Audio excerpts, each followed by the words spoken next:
My name is Faye Sterling. I'm 34 years old, a mother, a former estate archivist, and, according to most people who have met me, the quiet one in the room. I've always been described with words like gentle, soft-spoken, and reasonable. In my husband's family, those words translated into something else entirely: manageable, harmless, easy to reposition when necessary. I wasn't born into wealth, I married into it. The Sterling family estate sits on the outskirts of Charleston, all white columns and inherited portraits, the kind of house that remembers everyone who has ever disappointed it. When I first moved in after my husband's father passed, I told myself I would adapt. I would observe. I would belong by being useful. For years, I believed quiet loyalty would be enough. This story isn't about shouting matches in marble hallways or dramatic confrontations under chandeliers. It's about something far more subtle. It's about a laboratory report, a baby, and a lie that nearly erased my son's place in his own bloodline. My sister-in-law convinced the family that my child, my son, was not a Sterling by blood. She presented DNA results, clinical, official, final, the kind of evidence that silences a room instantly. And just like that, I was no longer the quiet daughter-in-law. I was the woman who had deceived the family, the woman who had tried to anchor herself to an inheritance, the woman who had to leave the mansion. What she didn't know was that silence, when chosen carefully, becomes something else. Not surrender, not weakness, but positioning. Because months later, while packing what remained of my belongings from the nursery that had once been mine to decorate, I found something she never intended me to see. The original lab report. Hidden behind a drawer panel, untouched, authentic. The numbers told a very different story. This isn't a revenge narrative. I didn't scream. I didn't destroy anyone. I didn't need to. It's a story about what happens when you are underestimated long enough to see everything clearly. About how power shifts when the person everyone assumes will crumble simply doesn't. Over the next hour, I'll tell you exactly how it unfolded. The small cuts before the wound. The role I was assigned. The moment I stopped trying to prove myself and started documenting instead. And how one hidden piece of paper changed the direction of an entire family legacy. I won't dramatize what doesn't need drama. I won't exaggerate pain to make it sound cinematic. I will tell you the truth. And maybe, as you listen, you'll recognize something familiar. Because have you ever realized you were being quietly erased, only after you were already halfway out the door? When I married into the Sterling family, I didn't arrive with spectacles. No dramatic entrance, no strategic alliances, no rehearsed charm. I arrived with a navy dress, a polite smile, and a habit of listening more than I spoke. The first thing my mother-in-law ever said about me, within earshot, was, "She's very calm. Not warm, not brilliant, not impressive. Calm." In the Sterling household, calm meant non-threatening. It meant I wouldn't challenge existing hierarchies. It meant I would fold seamlessly into pre-assigned spaces. My husband, Daniel, was the middle son. His older sister, Vivian, had always operated as the family's unofficial executive. After their father passed, she managed most of the estate logistics despite not legally owning it. She had presence, sharp suits, sharper timing, the kind of voice that filled dining rooms before she even raised it. Standing next to her, I looked like background music. At family gatherings, I poured wine. I remembered dietary restrictions. I adjusted seating cards when tempers ran high. I learned which antiques were never to be touched and which stories were never to be questioned. They praised me often. "She's so adaptable. She doesn't create drama. She's grateful." Grateful was their favorite word. It implied I understood my placement. When Daniel and I moved into the west wing of the mansion, after his father's passing, I took on the archives. The family had decades of documents, property deeds, trust amendments, business correspondence, stacked in banker boxes. No one had the patience to organize them. I did. For months, I catalogued everything. Digitized fragile papers, cross-referenced signatures, labeled drawers with a precision that bordered on obsessive. Vivian would occasionally glance into the study and say, "You're good with little details." Little. I smiled every time. They never noticed that I wasn't just organizing history. I was learning it. Learning who signed what, who owed what, which business partnerships had nearly collapsed, which clauses were quietly rewritten before public announcements. Invisibility is a powerful vantage point. But at the time, I didn't see it as power. I saw it as survival. When I became pregnant with my son, the family responded with measured enthusiasm. A sterling heir mattered. Bloodlines mattered. I remember the first time Vivian placed her hand on my stomach. Her smile was flawless. "Well," she said lightly, "let's hope he's unmistakably ours." I laughed because everyone else did. It sounded like a joke. Looking back, that was the first time I felt it. That subtle shift. As if my body was being audited. As if my motherhood required verification. But I dismissed it. Because I was calm. Because I was grateful. Because the role assigned to me was simple. Be steady, be pleasant, be invisible. And for a long time, I believed that if I performed that role perfectly enough, it would eventually transform into belonging. I didn't understand yet that some families don't erase you loudly. They erase you politely.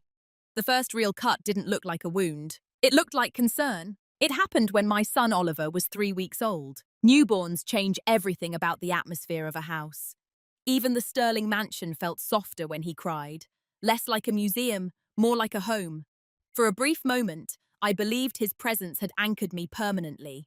Then Vivian suggested the DNA test. She framed it carefully, always carefully. "It's just procedural," she said one afternoon in the sunroom, her tone as smooth as the tea she was stirring. "With estates like ours, documentation matters, especially for inheritance clarity." Daniel hesitated. "I saw it. Just a flicker." But Vivian continued before he could shape it into an objection. "It protects Oliver," she added. In the long run. Protects him." The word slid across the table like a silk scarf hiding a blade. I asked calmly. "Protects him from what?" "Future disputes," she replied. "Distant relatives, legal opportunists. You'd be surprised what surfaces when money is involved." I had nothing to hide. I had never given them reason to doubt me. And so I said yes. That was the first mistake.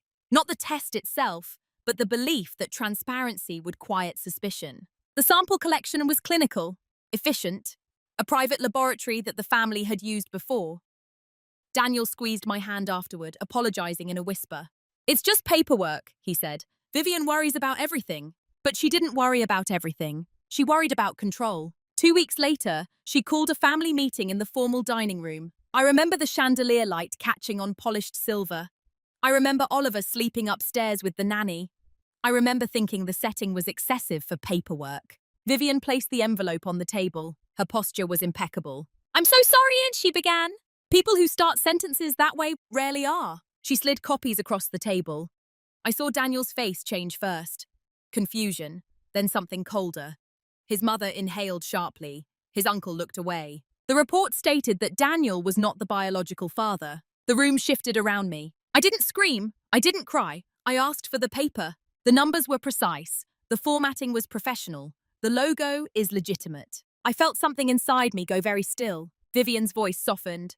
"Faye, if there's something you need to tell us." It was subtle. The implication that honesty was overdue. I heard Daniel say my name, but it sounded distant, like I was underwater. I knew the truth. I had never been unfaithful. There was no shadow in my memory, no secret to unearth. But facts, when printed in official font, outweigh character in rooms like that. Daniel didn't accuse me, not directly, but doubt had entered the space. And doubt, once invited, doesn't leave politely. Vivian placed a hand over her chest. "This doesn't mean we don't care about Oliver," she said, "but we need to protect the family assets." There it was again. Protection. Within 48 hours, conversations began about temporary relocation, space, clarity, legal review. No one shouted at me. No one called me names. They simply recalculated my position, and I realized something that night. Rocking Oliver in the nursery, while the West Wing felt suddenly unfamiliar. Disrespect rarely announces itself as cruelty. Sometimes it arrives disguised as administration. I replayed Vivian's tone, the timing, the confidence. She hadn't been surprised by the results. She had been prepared. That was the detail I couldn't let go of. Everyone else accepted the paper. But I remembered the way she had smiled when she first mentioned documentation. That was the first small cut. And unlike everyone else, I did not forget it. There's a specific kind of humiliation that doesn't erupt. It settles. After the DNA results were presented, nothing dramatic happened. No slammed doors, no ultimatums, no accusations screamed across marble floors. Instead, the temperature changed. Daniel moved into the guest suite, temporarily. His mother stopped dropping by the nursery unannounced. Vivian began using phrases like, "until this is clarified," and for everyone's comfort. Comfort! I was in discomfort now. But what unsettled me most wasn't their reaction. It was how quickly it became normal. Within a week, conversations adjusted around the assumption that Oliver was not a Sterling. Estate discussions excluded any mention of future guardianship plans. The language was subtly revised. I noticed because I still had access to the archives. No one told me to stop organizing files. They simply stopped acknowledging that I did. At dinner, I became a guest in the house I lived in. Daniel avoided direct confrontation. His doubt didn't come as anger, it came as distance. He asked questions gently, as if hoping I would confess to something that would make this easier. Is there any possibility the lab made a mistake? I asked him one night. He sighed. Vivian said this facility is meticulous. Meticulous. That word echoed, because I am meticulous. And meticulous people don't accept anomalies without reviewing the source. But I stayed quiet. That's the part that still fascinates me. I rationalized it. They were grieving their father. They were protecting legacy. DNA doesn't lie. Paperwork doesn't fabricate itself. Maybe, I told myself, there was an error in the collection. Maybe contamination. Maybe a rare mutation. I began researching quietly at night while Oliver slept against my chest. False negatives in paternity testing, chain of custody protocols, lab accreditation standards. I didn't accuse Vivian, not yet. Instead, I started observing her more carefully. She wasn't relieved. She was settled. There's a difference. Relief carries release. Settling carries completion. She walked through the mansion like a problem had been solved. Not emotionally, structurally. And then came the conversations about me moving out. It might be healthier, Daniel said carefully. For Oliver too. Less tension. Less tension. As if tension had been something I created. I remember standing in the nursery doorway, watching movers wrap antique side tables in padded cloth, while Oliver's mobile spun lazily overhead. No one forced me. They suggested. They advised. They framed it as a mutual benefit. And here's the quiet truth.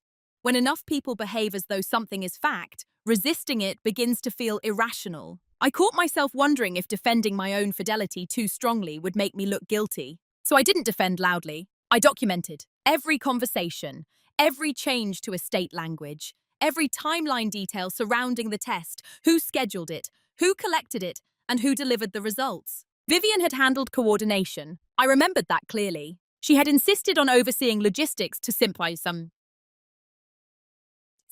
things. Normalizing disrespect doesn't require cruelty. It requires repetition. And the repetition worked. By the time I packed my personal belongings, even the house staff avoided eye contact. Not because they hated me, because alignment follows power. And power at that moment did not belong to me. But as I sealed the last box in the nursery, something shifted inside me. Not dramatic, not vengeful, precise. If the report was real, I would accept it. If it wasn't, I would prove it. And I would not do either emotionally. I would do it methodically. Because if there was one thing the Sterling family underestimated, it was this. I pay attention longer than most people can pretend. When you stay in a system long enough, you begin to understand the character you've been cast as. Mine was simple. The gentle wife. The grateful outsider. The woman who should be thankful she was ever allowed inside the gates. After the DNA report, that role shifted slightly, but not dramatically. Now I was the mistaken wife, the unfortunate complication, the one who should exit gracefully to preserve dignity. No one said it directly. They didn't have to. Daniel suggested a furnished townhouse, just until things settle. His mother offered to help coordinate logistics. Vivian sent me a list of recommended family attorneys, none of whom specialized in contesting lab results. Every gesture was efficient, polished, non-confrontational. It would have been easier if someone had shouted at me. Anger is at least honest. But this was an administrative removal, as if I were an entry in the archives that had been misfiled. What unsettled me most was how predictable it all felt once I stepped back far enough to see it. In the Sterling family, there were archetypes. The leader, the strategist, the investor, the historian. I had been assigned something softer. The stabilizer. Stabilizers absorb shock. They smooth tension. They prevent escalation. They make other people's discomfort feel manageable. And when stabilizers become the source of instability, they are removed. Vivian thrived in visible authority. She negotiated with bankers. She chaired foundation meetings. She handled estate council. I handled birthday menus and archival labeling. The contrast was intentional, because someone like me, quiet, agreeable, methodical, doesn't appear threatening. That was their first miscalculation. As I prepared to leave the West Wing, I noticed something else. No one revoked my access to the archive room. Not immediately. It was still technically my project. They assumed I would be too emotionally overwhelmed to focus on anything procedural. They assumed heartbreak makes people disorganized. It doesn't. It sharpens some of us. The final week before my move, I spent long hours in the archive study under the pretense of finishing catalogue entries. I wore the same cream blouse, tied my hair back, and moved quietly between file cabinets. I reviewed the trust amendments filed 2 months before Oliver's birth. I reviewed the updated succession contingencies. I reviewed correspondence between Vivian and the private laboratory. That was when I noticed something subtle. The original lab appointment confirmation email had been forwarded twice before reaching Daniel. The forwarding chain ended with Vivian's assistant. Why would a DNA appointment require administrative mediation? It was a small irregularity. But small irregularities matter when you are meticulous. I printed copies of nothing. I removed nothing. I simply noted. Because roles can be useful. They expected me to leave quietly. So I did. They expected me to grieve privately. So I did. They expected me to accept the narrative presented to me. That was the only expectation I did not intend to fulfill. On my last night in the mansion, I stood in Oliver's nursery after the movers had taken most of our belongings. The walls looked larger without furniture. The air is colder. I ran my hand along the inside of the dresser drawer one last time, checking for forgotten socks or misplaced pacifiers. I didn't find anything then, just empty space. And yet, as I turned off the light, I felt something incomplete. Not emotionally, but logistically. A story with missing documentation. And I've never trusted incomplete documentation. That was the moment I fully understood the role I had been assigned. And the role I was about to step out of. There wasn't a confrontation. There wasn't a discovery. There wasn't even a phone call. The shift happened on a Tuesday morning in the townhouse kitchen, while Oliver sat in his high chair, pressing mashed banana into the shape of his own fingerprints. I had been living there for 12 days. 12 days of silence from Daniel beyond logistical texts. 12 days of forwarded legal emails. 12 days of reading and rereading the copy of the DNA report Vivian had distributed. The townhouse was smaller, modern, and efficient. No chandeliers, no ancestral portraits watching me breathe. Just white walls and the hum of a refrigerator that didn't carry history. That morning, sunlight came through the blinds in narrow stripes. Oliver laughed at nothing in particular, the pure, uncomplicated joy of a child who has no awareness of lineage disputes. I was holding the DNA report again. I had memorized it by then. The formatting was correct, the terminology standard, the statistical probability is absolute. But something about it felt tidy. Too tidy. I work with historical documents. I've handled faded wills from the 1800s and scanned contracts signed during recessions that nearly dissolved the sterling holdings. Paper leaves, traces, corrections, margins, human fingerprints. This report had none. No handwritten intake notes. No timestamp from the sample receipt, no technician identification code beyond a generic digital signature. It was technically complete, but clinically sterile. That was when something inside me stopped trying to defend myself and started trying to verify the process. Up until that moment, I had been emotionally reacting. Hurt, confused, displaced. On that Tuesday, I became procedural. I set the report down beside Oliver's spoon and opened my laptop. Instead of searching paternity error rates again, I searched laboratory compliance standards in South Carolina.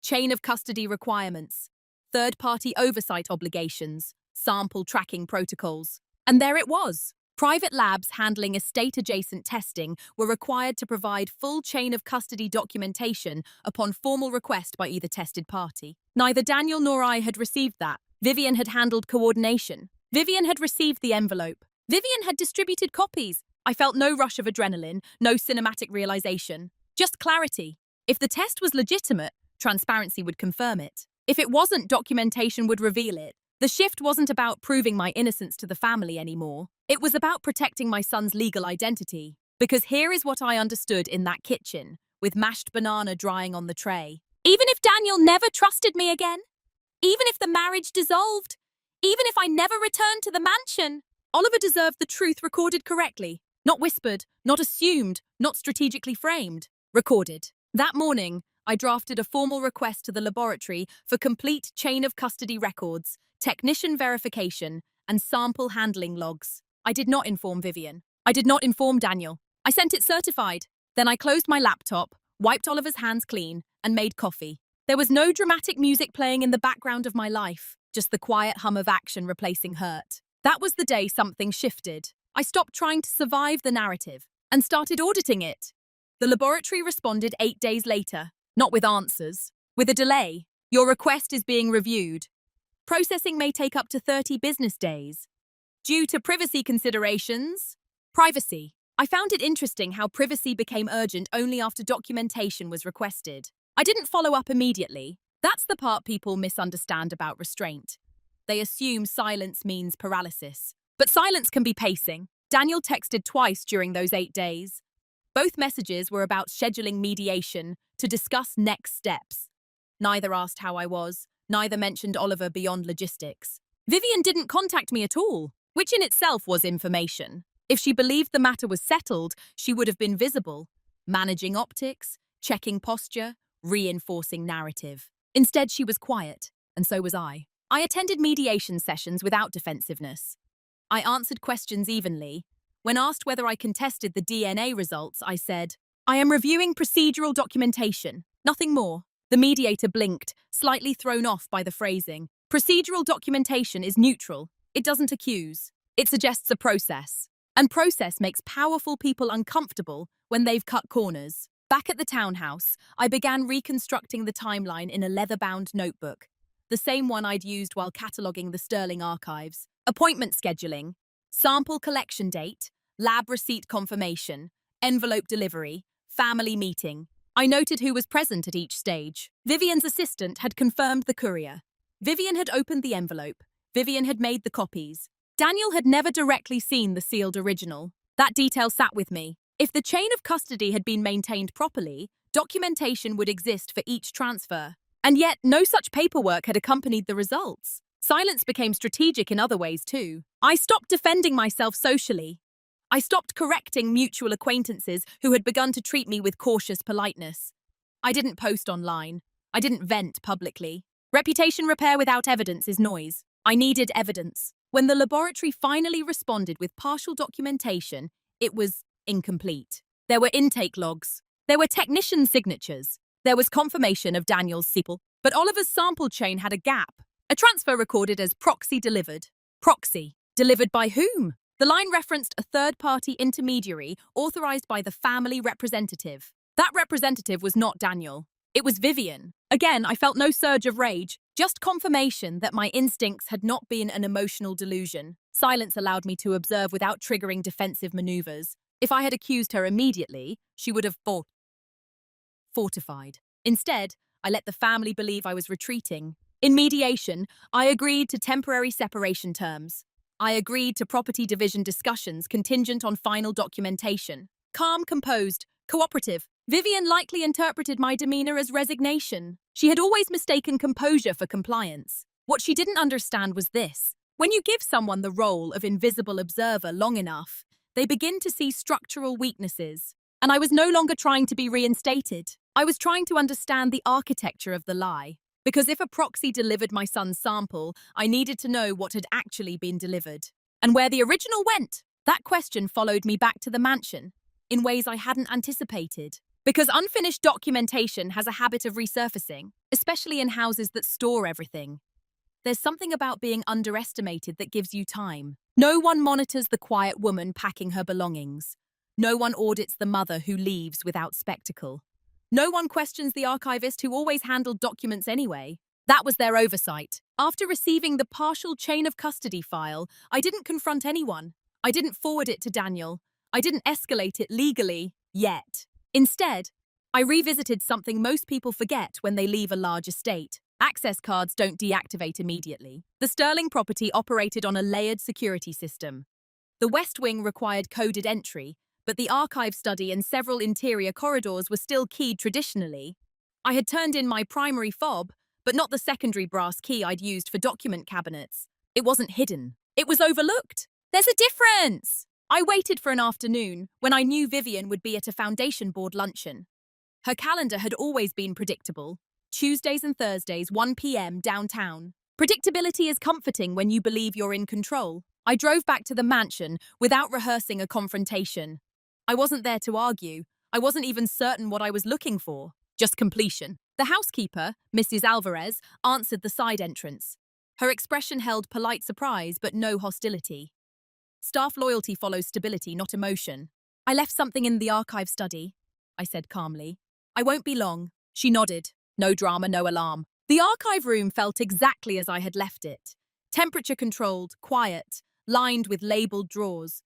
I walked directly to the cabinet containing recent legal correspondence and cross-referenced the lab's proxy authorization form. The signature authorizing proxy delivery matched Vivian's. That confirmed her involvement. But it didn't explain the missing link. Then I remembered something subtle. During the week before my move, Vivian had insisted on redesigning the nursery. Too cluttered, she had said. If Oliver won't be staying, we may repurpose the room. Repurpose. The word echoed now. I walked upstairs. The nursery door was closed but unlocked. The walls had already been repainted a muted grey. The crib was removed. The mobile is gone. But the dresser remained. Not the antique side table. The dresser. I knelt beside it. Not emotionally, not dramatically, just methodically. When you catalogue furniture long enough, you learn construction patterns. Many high-end pieces include removable drawer panels for transport stabilization. I had noticed this particular dresser had a slightly misaligned interior board weeks ago. At the time, I assumed age. Now I removed the bottom drawer completely. I ran my fingers along the inner seam. There was resistance. A thin backing panel had been reattached with a newer adhesive than the surrounding wood. Not antique. Recent? My hands did not shake. I slid a letter opener, borrowed from the hallway console, along the edge and eased the panel outward. Behind it was a single manila envelope. Unmarked. Sealed. The paper inside was heavier stock than the copy I'd received at the family meeting. The laboratory logo was embossed, not digitally printed. I unfolded it carefully. Probability of paternity, 99.998%. Daniel Sterling is the biological father. The original lab report, untouched, uncopied, hidden. I didn't gasp. I didn't cry. I simply sat back on the nursery floor, the grey paint drying faintly around me, and felt something colder than anger settle into place. Clarity. Vivian hadn't altered numbers on a document. She had substituted it. Somewhere between sample proxy delivery and envelope distribution, the authentic report had been replaced with a falsified version, which meant the deception wasn't impulsive. It was coordinated, and she had hidden the truth in the one room she assumed I would avoid returning to, the nursery. What they never noticed about me is that I don't avoid unfinished rooms. I complete them. I returned the false panel exactly as I found it. I placed the envelope in my leather notebook. I walked out of the mansion as quietly as I had entered. No confrontation, no announcement, because the moment you possess undeniable proof, noise becomes unnecessary. And for the first time since the family meeting, I understood something fully. I was never erased because of doubt. I was being removed because of control. And now control had shifted. I did not drive straight to Daniel.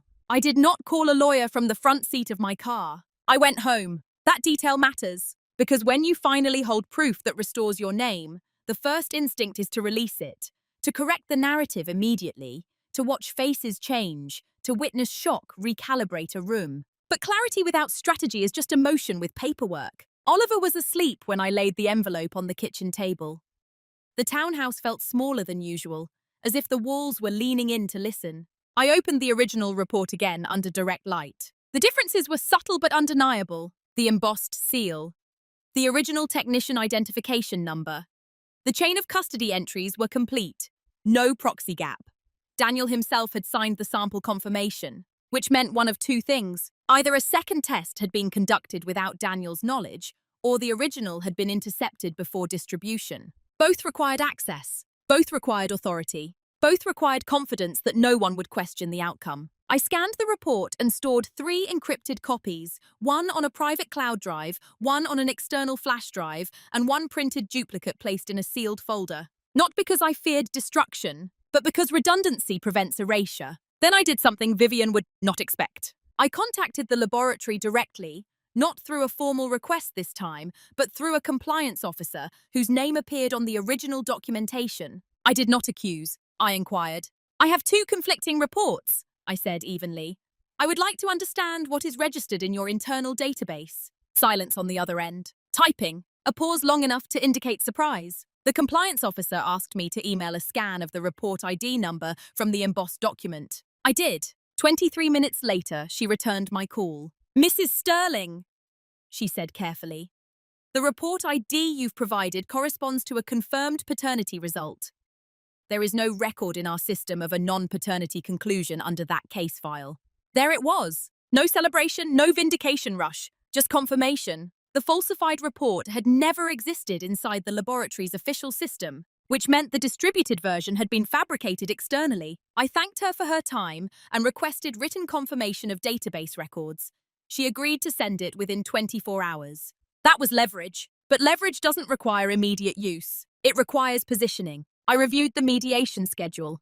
I reviewed estate succession documents. I reviewed the separation drafts Daniel's attorney had sent. Every one of them referenced pending paternity uncertainty. That uncertainty was now objectively false. I could have marched into the next mediation session and placed the original report on the table. I didn't. Instead, I consulted a private attorney specializing in estate fraud and document tampering. Quietly, discreetly. I showed him both reports. He leaned back slowly. "This wasn't a mistake," he said. "I knew." "What are my options?" I asked.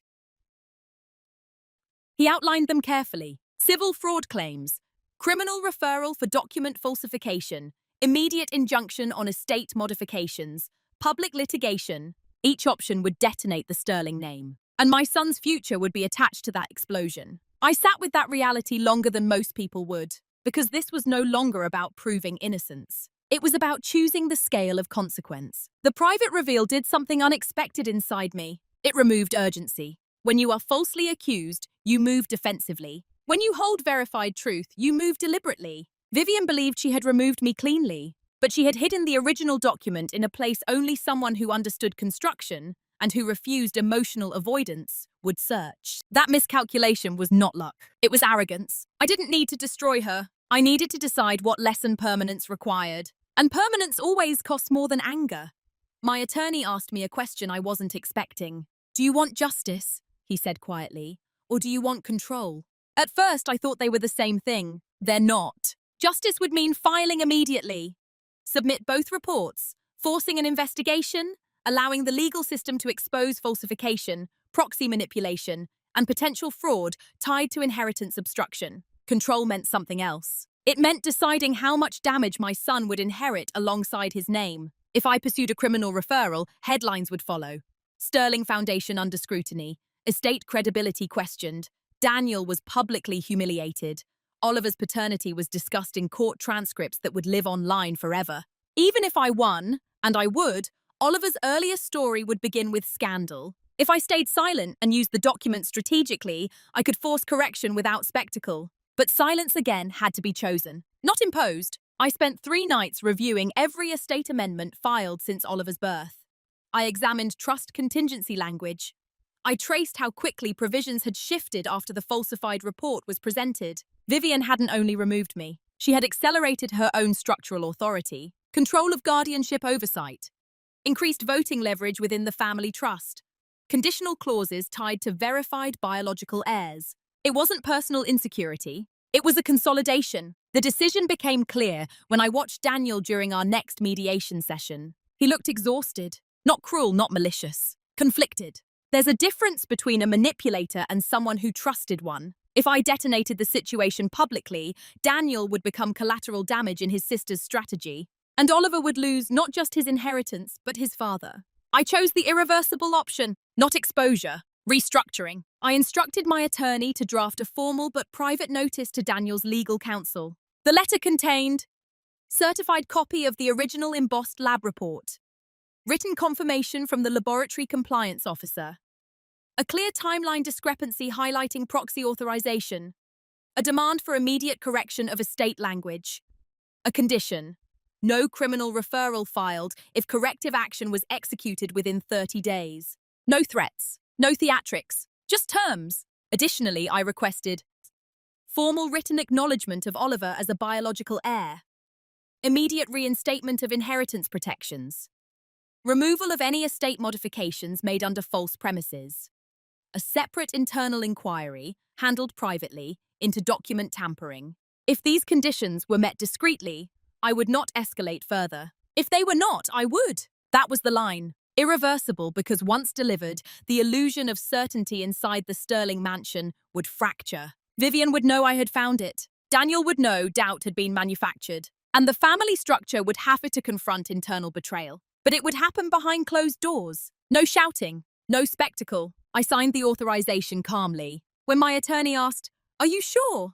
I nodded. "I'm not interested in humiliation," I said. "I'm interested in accuracy." The letter was couriered the next morning. And for the first time since the dining room meeting weeks earlier, I felt something solid beneath my feet. Not anger, not revenge, alignment. Because the most powerful decision I made wasn't to expose her. It was to choose the scale of consequence. And that choice changed everything that followed.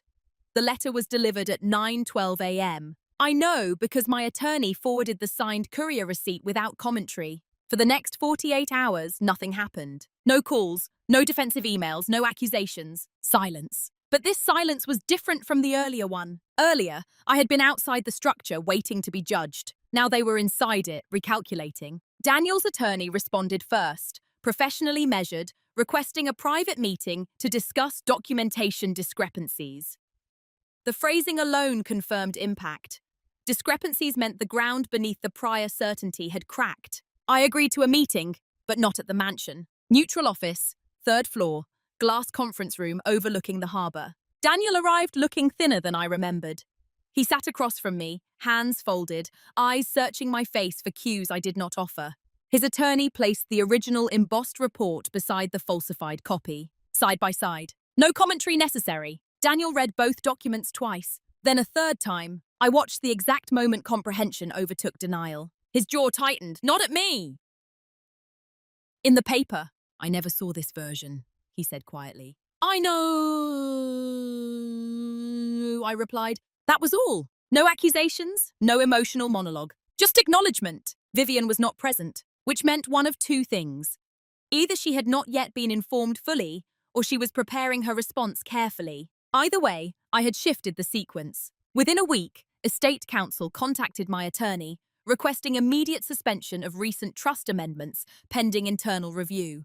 Guardianship clauses were reinstated to their pre-test status. Oliver's name reappeared in official documentation, quietly. No announcement. The Family Foundation Board meeting scheduled for that Thursday was postponed indefinitely. Patterns of control were unraveling, but only internally. Daniel requested a separate conversation without attorneys. We met at a cafe halfway between the mansion and the townhouse. He looked unsettled. "I trusted her," he said. "I know,"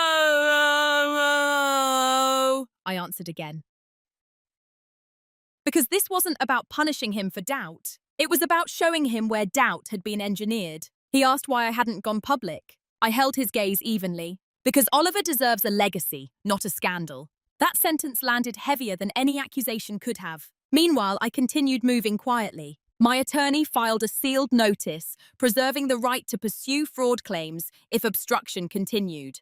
We requested a written internal report from Estate Council regarding proxy authorization and document handling failures. We did not contact the police. We did not threaten the press. We did not dramatize. We repositioned. And that repositioning did something subtle inside the Sterling structure. It exposed weakness without spectacle. Vivian could not dismiss this as emotional hysteria. The evidence came from the lab itself. She could not claim misunderstanding. The chain of custody gap bore her authorization. For the first time since the family meeting, I wasn't reacting to their narrative. They were reacting to mine. And yet, outwardly, nothing appeared explosive. The mansion still stood. The foundation still functioned. The family still attended Sunday dinners. But beneath that surface, authority was being audited. And audits are rarely comfortable. I didn't need to storm the gates. I had already entered the records. The first visible shift wasn't loud. It was procedural. Daniel called to tell me the family's long-standing estate attorney had stepped back pending review. That phrasing is polite code for something deeper. Confidence had fractured. Vivian had always operated through confidence. Not volume, not emotion, certainty. And certainty had been punctured quietly. Within 2 weeks of the letter, 3 things happened. The trust amendment excluding Oliver was formally rescinded. A third-party compliance firm was hired to audit document handling procedures. Vivian's authority over estate legal coordination was temporarily suspended. Temporarily. But even temporary removal in a family like the Sterlings is seismic. No announcement was made to extended relatives. No formal apology was issued to me. But the internal architecture had shifted. Daniel began visiting Oliver regularly again. Not out of obligation, but with something softer in his posture.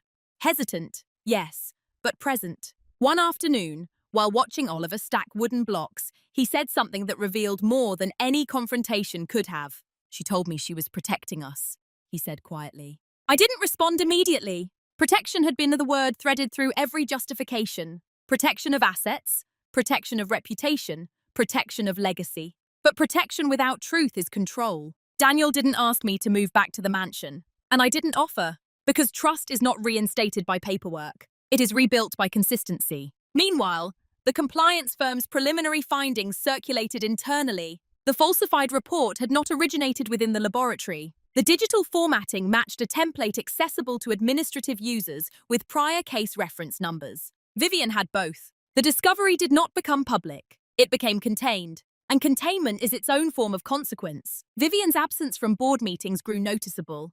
Invitations were rerouted through Daniel.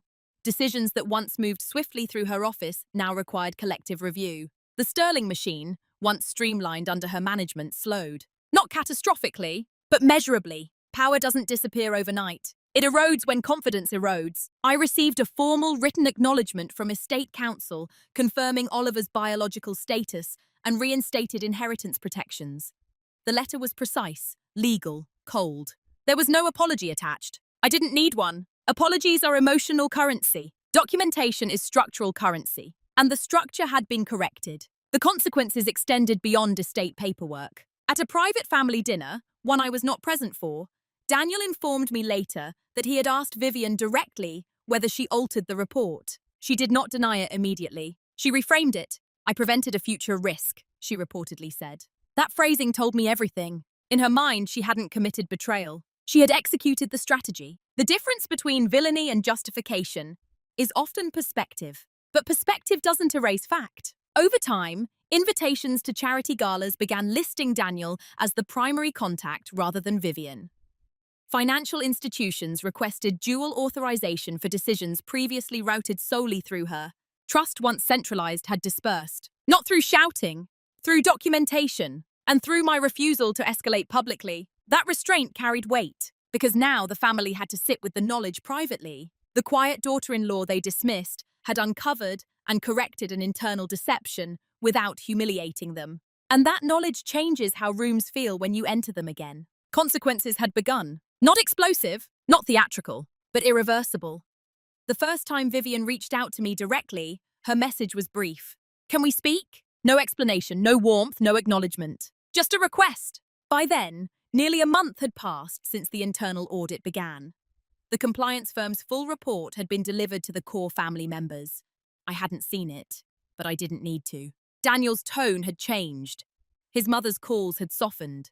Even extended relatives who once avoided eye contact were suddenly polite in a way that felt recalibrated. Reputation adjusts quietly when truth circulates behind closed doors. I agreed to meet Vivian, not at the mansion, not at my townhouse, a private lounge in a downtown hotel, neutral territory. She arrived precisely on time, as always, perfectly dressed, composed, but there was something different in her posture. Less vertical certainty, more calculation. We sat across from one another without greeting. For a long moment, neither of us spoke. Then she said, "You've made your point." It wasn't an apology. It was an assessment. I tilted my head slightly. I didn't intend to make a point. I intended to correct a record. Her jaw tightened at that. "You could have destroyed us," she said. Destroyed. Interesting choice of words. I chose not to, I replied evenly. That's when something flickered in her expression. Not fear exactly, but realization. She understood that I had held power and limited its use. Power withheld is more unsettling than power displayed. She leaned back. "You don't understand the pressures of preserving legacy," she said. "After father died, everything was unstable. I couldn't risk uncertainty." I let the silence stretch. Because what she was describing wasn't instability. It was the fear of losing control. "You fabricated certainty," I said calmly. "That's different from preserving legacy." For the first time, her voice lost its smoothness. "I didn't fabricate it," she insisted. I redirected it. Redirected. as if truth were a stream she had merely adjusted. I studied her carefully. This wasn't panic. It was someone confronting consequences that couldn't be undone. The audit had reduced her authority. The trust had reinstated Oliver. Daniel's confidence in her had fractured, and none of it could be reversed without admitting intentional manipulation. I can step back, she offered quietly. Publicly. We can frame it as restructuring. You can move back. We can restore stability.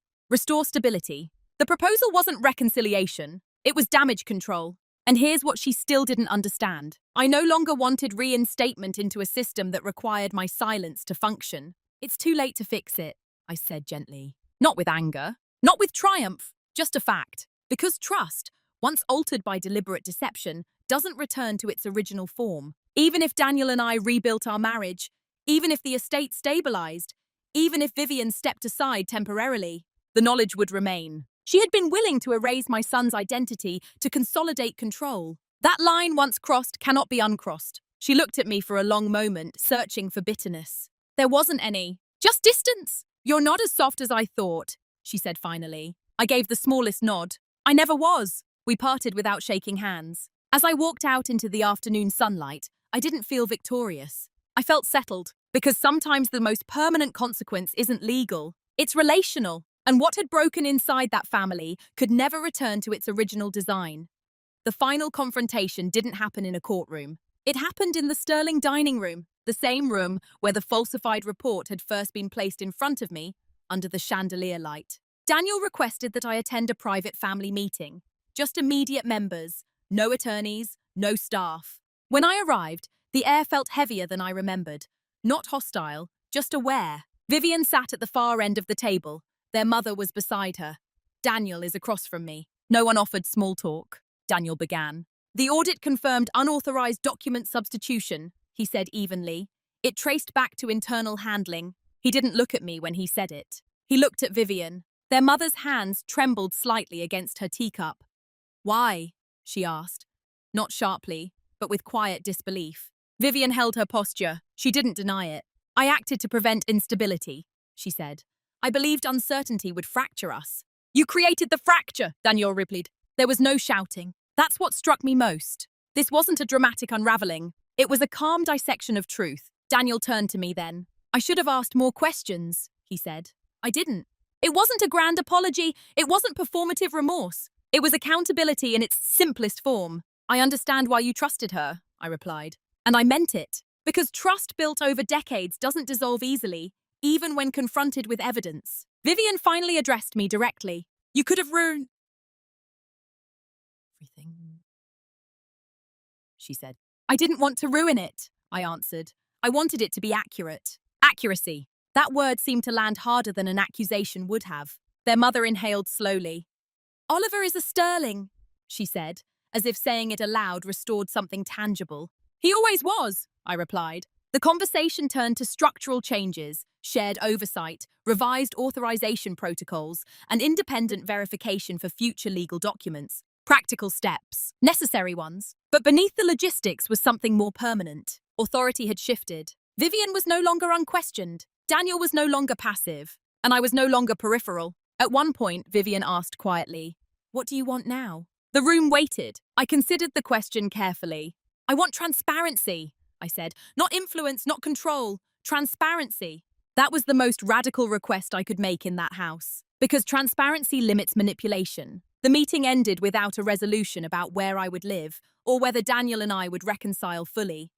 Those decisions would take time. But something essential had been clarified. No one in that room saw me as fragile anymore. No one saw me as replaceable. And most importantly, no one saw Oliver as questionable. As I stood to leave, Vivian said one final thing, almost reflective. I miscalculated you. I paused at the doorway. Yes, I said gently, you did. There was no satisfaction in it. Just acknowledgement. Because confrontation without heat doesn't aim to win. It aims to reset reality. And reality had finally been restored. I don't live in the mansion anymore. That surprises people when they hear the ending. They assume restoration means return. That once your name is cleared, you step back into the room that tried to remove you and reclaim your place beneath its chandelier. But restoration and return are not the same thing. Daniel and I are rebuilding. Slowly, deliberately. Not because paperwork demanded it, but because trust, when reconstructed carefully, can become stronger than blind loyalty ever was. We attend counselling. We share custody intentionally. We make decisions about Oliver together without intermediaries. And the estate? It functions differently now. Oversight is shared. Documentation passes through multiple hands. Proxy authorizations require dual signatures. External verification is routine. Transparency, once optional, became structural. I didn't need to oversee it. I only needed to insist on it. Vivian still lives at the mansion. Her authority is quieter now, less centralized, more monitored. We are civil when necessary, not close, not hostile. Just clear. People sometimes ask whether I forgive her. Forgiveness is a private matter, but clarity is public. What she did reshaped how I understand power. Power isn't loud. It doesn't shout or threaten. It doesn't demand attention. Power is documentation preserved. It's silence used intentionally. It's choosing the scale of consequence rather than reacting to injury. For a long time, I thought being calm meant being overlooked. Now I understand something different. Calm can be containment. Containment can be a strength. And strength doesn't always require spectacle. Oliver is thriving. He doesn't know the details of what happened, and he won't, until he's old enough to understand context without carrying weight. To him, family is simple, and I intend to keep it that way. As for me, I returned to archival consulting, this time independently. I help families audit legacy records, implement compliance systems, and safeguard documentation integrity. It's almost poetic. The thing that nearly erased me became the foundation of my work. I no longer carry the need to be perceived as agreeable. I carry precision. I no longer confuse silence with submission. I use it as pacing. When I look back at the woman sitting in that dining room, holding a falsified report under chandelier light, I don't see weakness. I see someone on the edge of understanding her own leverage. And if there's one identity I claim now, it isn't victim. It isn't survivor. It's an architect. Because I didn't burn the structure down. I redesigned how it holds truth. And that, in the end, feels far more permanent. When people hear this story, they usually expect a dramatic ending. A public exposure, a courtroom confession, a tearful apology in front of extended relatives. That never happened. What happened instead was quieter, and in many ways more lasting. A false document was corrected. An inheritance was restored. A power structure was audited. A marriage was forced to rebuild on truth instead of assumptions. No one applauded. No one posted statements. Life simply recalibrated. And that's something I've come to respect deeply. Not every victory needs witnesses to be real. The most important thing I protected wasn't my pride. It was my son's identity. Because once something is written into the official record, especially something as fundamental as bloodline, it can follow a person forever. I refused to let a strategic lie become part of his foundation. What this experience taught me is simple, but it took pain to understand. When someone underestimates you, you don't always need to correct them immediately. You don't need to shout your truth louder than their accusation. You don't need to burn down the house to prove you belong inside it. Sometimes you gather documentation. You move deliberately. You choose consequence over chaos. And you let facts do what emotion cannot. I don't hate my sister-in-law, but I no longer mistake control for protection. And I no longer mistake calm for weakness, especially in myself. If you've ever been quietly pushed out of a space you helped stabilize, if you've ever watched people accept a narrative about you without asking deeper questions, if you've ever held proof in your hands and had to decide whether to detonate or to direct, I understand that weight, so I'll leave you with this. If you had uncovered the original report, would you have exposed everything publicly or handled it privately the way I did? I'd really like to hear your thoughts in the comments. Cảm ơn bạn đã lắng nghe câu chuyện vừa rồi. Đừng quên like, share và bấm chuông để không bỏ lỡ câu chuyện mới nhất. Hẹn gặp lại.